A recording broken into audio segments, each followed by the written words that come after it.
Mira, independientemente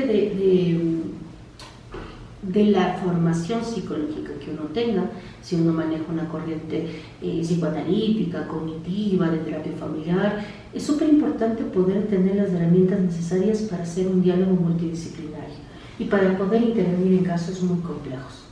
Entonces, para hacer ese diálogo como interdisciplinario, es fundamental que todo psicólogo conozca elementos psiquiátricos para también trasladar mucho de su conocimiento y su evaluación a un lenguaje que le permita hablar con un psiquiatra y que le permita a veces hacer un trabajo en conjunto con chicos o adolescentes que han tenido una crisis muy grande. Entonces, en la psiquiatría existen, como bien sabemos, dos como manuales diagnósticos importantes que se manejan actualmente, el CI-10 o CI-11, que ya está en su versión 11, y el DSM-5, ¿no? El DSM-5 tiene sus largas críticas por haber terminado como borrando algunas líneas psicopatológicas clásicas y por eso incluso nuestro sistema de salud se fundamenta en el CI-10, ¿no es cierto?, que es el Sistema Europeo de Valoración Psiquiátrica, ¿no? ¿Para qué nos sirve? Para hacer un diagnóstico diferencial, para poder hablar con el psiquiatra e incluso pensar en el tipo de medicación que un chico puede requerir. Entonces el CI-10 tiene todo lo que sería su clasificación F hasta el F89, del F0 al F89, todo lo que sería los trastornos mentales. El resto son los problemas médicos generales. Entonces los trastornos mentales, ¿no es cierto?, en la categorización del F0 al F9 habla de todos los trastornos mentales orgánicos. Entonces esto es interesante porque acá vamos a tener las demencias, ¿no es cierto?, vamos a tener los problemas un poco ligados al tema neurológico que tienen que ver con elementos psiquiátricos también. Entonces vamos a trabajar después con el elemento neurológico, cómo valoramos neurológicamente qué. Entonces eso vamos a saber después, pero sabemos que la primera clasificación corresponde a eso. Luego tenemos el F10 al F19, que son los trastornos mentales del comportamiento debido al consumo de sustancias. Aquí están el tema de las drogas. Aquí en las drogas a mí me parece muy importante entender clínicamente que la droga, sí, ¿no es cierto?, la droga puede ser entendida, y lo veremos en otra parte de otro módulo acá, de diversas maneras, ¿no es cierto?, con un nivel es simplemente un nivel recreativo, ya es un consumo problemático, trabajaremos para reducir los riesgos, la noción general del manejo de las drogas. Pero nosotros vamos a introducir acá una idea muy interesante, que es la idea de que la droga se convierte en un consumo realmente cuando cumple o viene a suplir una función mental. Entonces, digamos que yo me encuentro como adolescente en algún momento con la marihuana. Soy un adolescente ansioso, me paso mucho tiempo pensando, me agobio con mi imagen corporal, me estoy juzgando todo el tiempo, tengo una ansiedad brutal. Y unas ideas que me torturan todo el tiempo, de que nadie me va a querer, de que no voy a tener un amigo, sufro mucho. Y me encuentro con la marihuana. Entonces la marihuana, y como la función de la marihuana es sedante, va a muchas veces funcionar como un ansiolítico. Entonces el chico va a consumir la marihuana y va a sentir que, milagrosamente deja de pensar tanto, ¿no es cierto? Y al dejar de pensar tanto, baja su nivel de ansiedad y claro, entonces puede ser más chévere con las chicas, más chévere con sus compañeros, y entonces siente que todo es nice. Entonces ahí en ese momento nice, lo que vemos nosotros es un consumo, ¿no es cierto?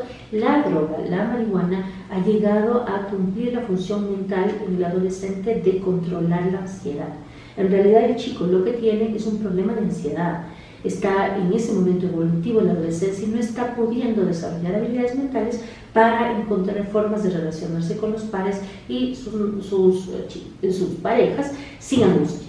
Y él ha encontrado en la droga eso. Otro ejemplo de esto, por ejemplo, es otro adolescente que no tiene mucho sentido, y adulto joven que no tiene un sentido de vida, que tiene cierto trabajo, pero nada le llena, que su vida es un poco vacía, ha logrado una pareja con la que se siente medianamente en paz, tiene un trabajo regular, pero siente como una pesadez en su existencia. Entonces, este chico que trabaja en un estudio jurídico, por ejemplo, encuentra con sus pares que en unas fiestas hay cocaína.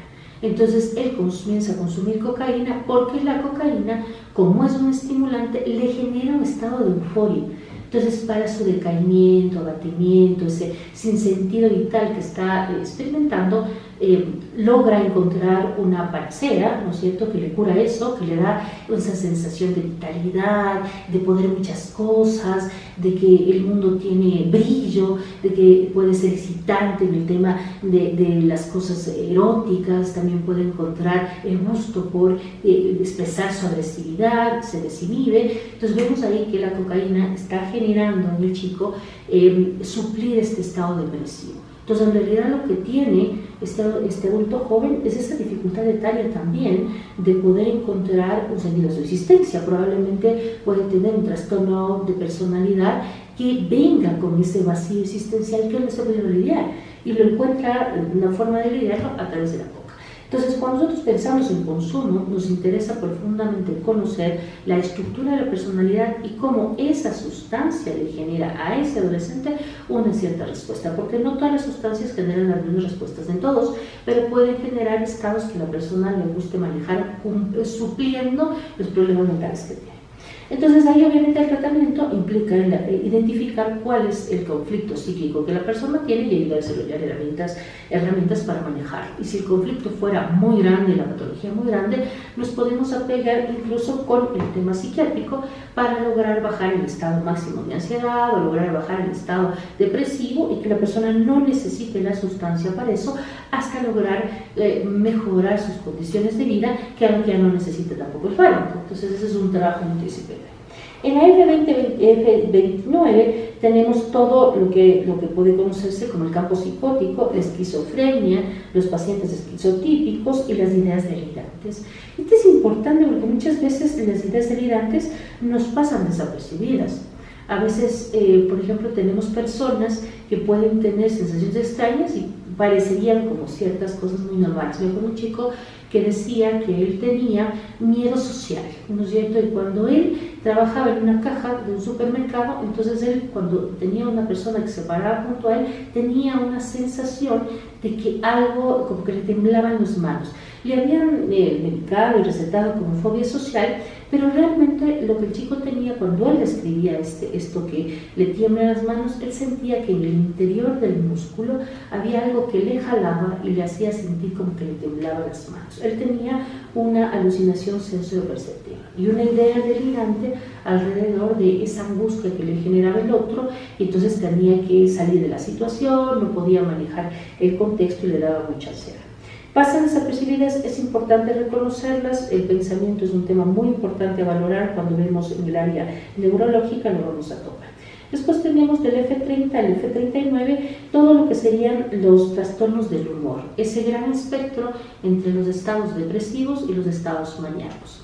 Esos estados depresivos que a veces pasan desapercibidos también, que puede ser un hastío, una falta de sentido, que son estados depresivos, y también el otro espectro que sería la manía, que son estados eufóricos, de mucha aceleración y necesidad de hacer cosas. Tenemos en el F40-49 los trastornos neuróticos secundarios, las situaciones estresantes. Entonces aquí tenemos todo el espectro de la ansiedad, los fenómenos disociativos y los somatomorfos, ¿no es cierto? Todo lo que en algún momento hemos conocido como el tema de ataques de pánico, el tema de somatizaciones, el tema de dismorfias. Luego tenemos nosotros del F50 al 59 trastornos del comportamiento asociado a disfunciones fisiológicas y factores somáticos. Por ejemplo, acá está lo que hablamos en algún momento, que hablamos de la biografía psicopatológica, los trastornos de la conducta alimentaria, los problemas de sueño, disfunciones sexuales y, por supuesto, toda la patología del puerperio. Aquí en el puerperio se conoce frecuentemente la depresión posparto, pero no se conoce la psicosis posparto. Es también muy frecuente, por ejemplo, encontrar no solo adolescentes embarazadas, también adultos que presentan fenómenos muy raros en el embarazo, alucinaciones, percepciones muy paranoides del tema del niño, que generan problemas vinculares después de la madre con el niño. Entonces son importantes considerarlas.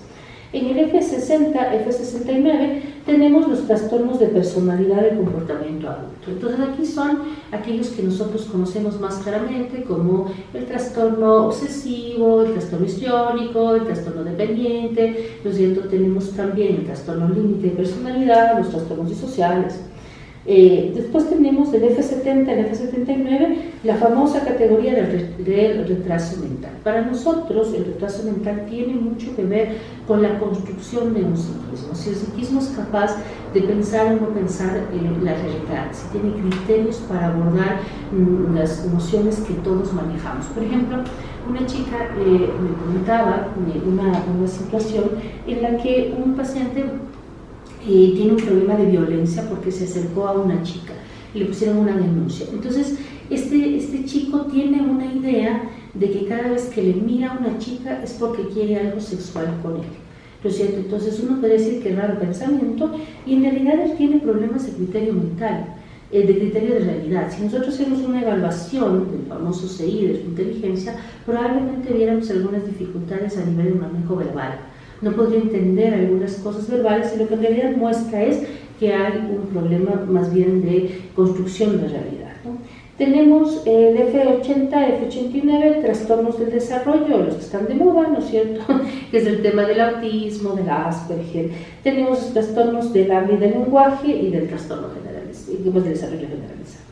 En el F98, trastorno del comportamiento y emociones en la infancia y adolescencia. Están también categorías bien conocidas, como el TDAH, ¿no es cierto?, la disociación, los tics, el mutismo. Estas son las categorías que generalmente se diagnostican en la infancia. Y por supuesto está el F98, que son los trastornos un poco más de desarrollo, que también vimos en la biografía psicopatológica, como encopresis, enuresis, conducta alimentaria como la pica y el tema del tartamudeo.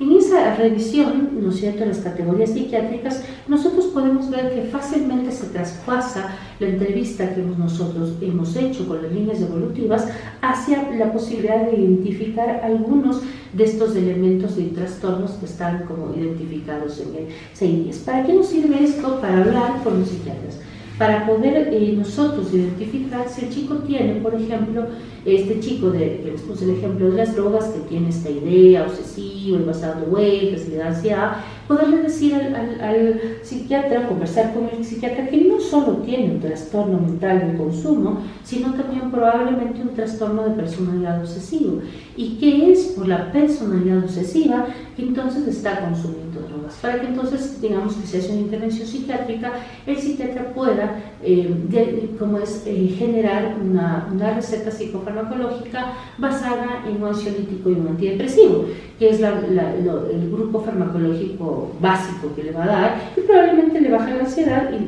de esa manera se elimine el consumo de sustancia. Entonces, al revisar el CI-10 es interesante porque describe con claridad las patologías que uno puede como identificar o diagnosticar a través de una entrevista para escribir diálogo con psiquiatría.